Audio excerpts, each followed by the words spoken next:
Hello and welcome back to your own YouTube channel, your own Pathshala Jyotishala. तो friends, कैसे हैं आप सभी? आशा करती हूँ आप सभी अच्छे ही होंगे। आज मैं हिंदी की एक पुस्तिका है ग्रिफिन्स इंटरनेशनल स्कूल की, जिसका नाम है बाल राम कथा।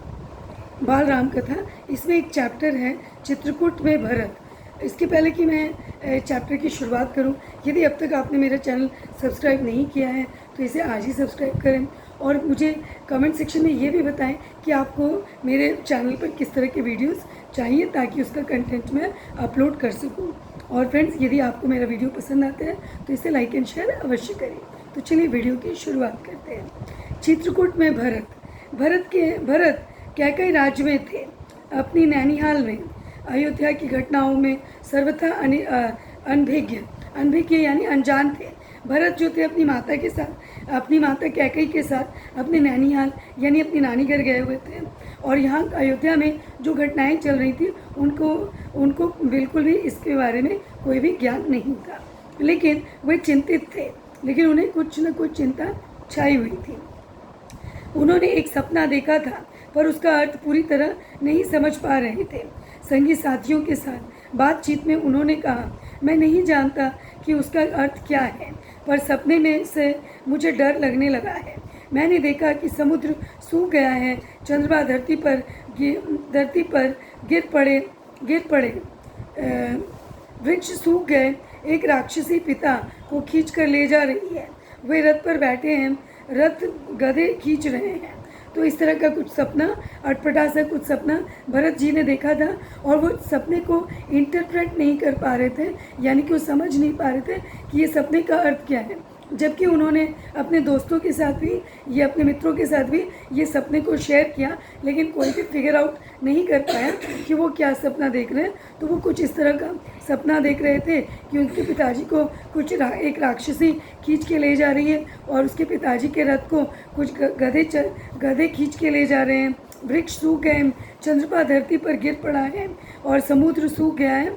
जो कुछ नहीं होने वाली बातें, जो कभी संभव नहीं है, ऐसी असंभव बातें उन्होंने अपने सपने में देखी। चलिए आगे पढ़ते हैं। जिस समय भरत मित्रों को अपना सपना सुना रहे थे, ठीक उसी समय अयोध्या से घुड़सवार दूत वहाँ पहुँचे। घुड़सवारों ने छोटा रास्ता चुना था जल्दी पहुँचने के लिए। भरत को संदेश मिला, वे तत्काल अयोध्या जाने के लिए तैयार हो गए।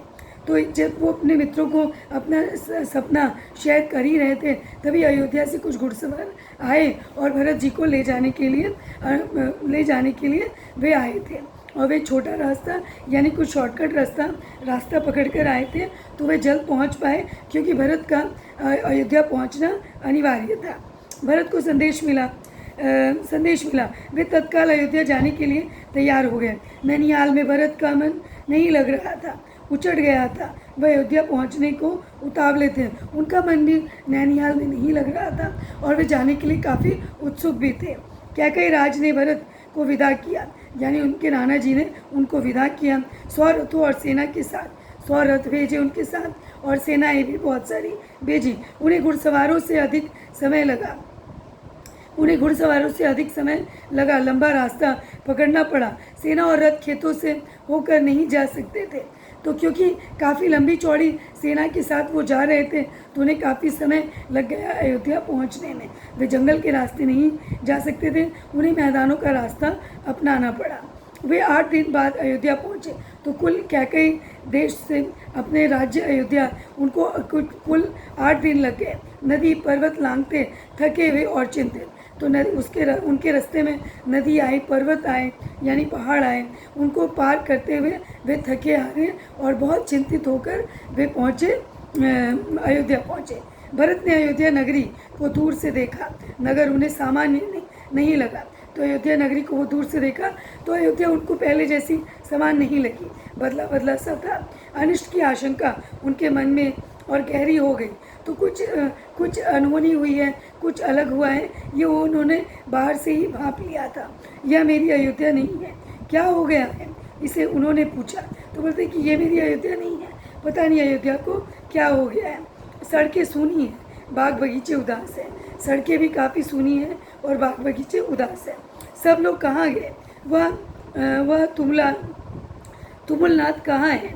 पक्षी भी कलरव नहीं कर रहे हैं, इतनी चुप्पी क्यों है? किसी ने भरत को के प्रश्न का उत्तर नहीं दिया, तो सभी कोई चुपचाप थे। तुमुलनाद का मतलब है कि जो बाजा बजाने वाले या फिर जो ढोलक बजाते थे वो अयोध्या की गलियों पर वे जगह जगह ढोल नगाड़े बजते रहते थे। तो वे ढोल नगाड़े, ये पक्षियों का कलरव यानी पक्षियों की ध्वनि, ये सारी चुपचाप क्यों है? भरत को कुछ भी समझ नहीं आ रहा था। वे बहुत व्याकुल थे, जानने की उन्हें इच्छा थी कि आखिर अयोध्या को क्या हो गया है।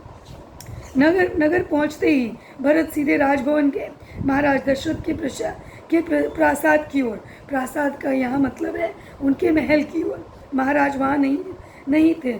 फिर वे कैकेयी के महल की ओर बढ़े। माँ ने आगे बढ़कर पुत्र को गले लगा लिया, परंतु भरत की आंखें पिता को ढूंढ रही थी। उन्होंने माँ से पूछा, पुत्र तुम्हारे पिता चले गए हैं? तो उन्होंने माँ से पूछा, पुत्र तुम्हारे पिता चले गए हैं वहाँ जहाँ एक दिन हम सबको जाना है, उनका निधन हो गया है। तो जब वो भरत अयोध्या पहुँचे तो उन्हें खबर मिली अपनी माता से कि उनके पिताजी इस दुनिया में रहे नहीं, उनका स्वर्गलोक सिधार गए हैं, यानी उनका निधन हो गया है। और यहाँ पर इसलिए इतनी चुप्पी अयोध्या में छाई थी, उन्हें अब ज्ञात हुआ। यस फ्रेंड्स, ये वीडियो को मैं यहीं समाप्त करती हूँ और इसके आगे की स्टोरी जानने के लिए आप मेरे चैनल पर ज़रूर आइए और इसे सब्सक्राइब कर लीजिए ताकि आपको आने वाले वीडियोस की अपडेट मिलती रहे। और मेरे साथ आप लोग भी ये कह सकते हैं, क्योंकि पढ़ेगा इंडिया तभी तो बढ़ेगा India. Yes friends, thank you and bye, see you in the next video. Bye bye.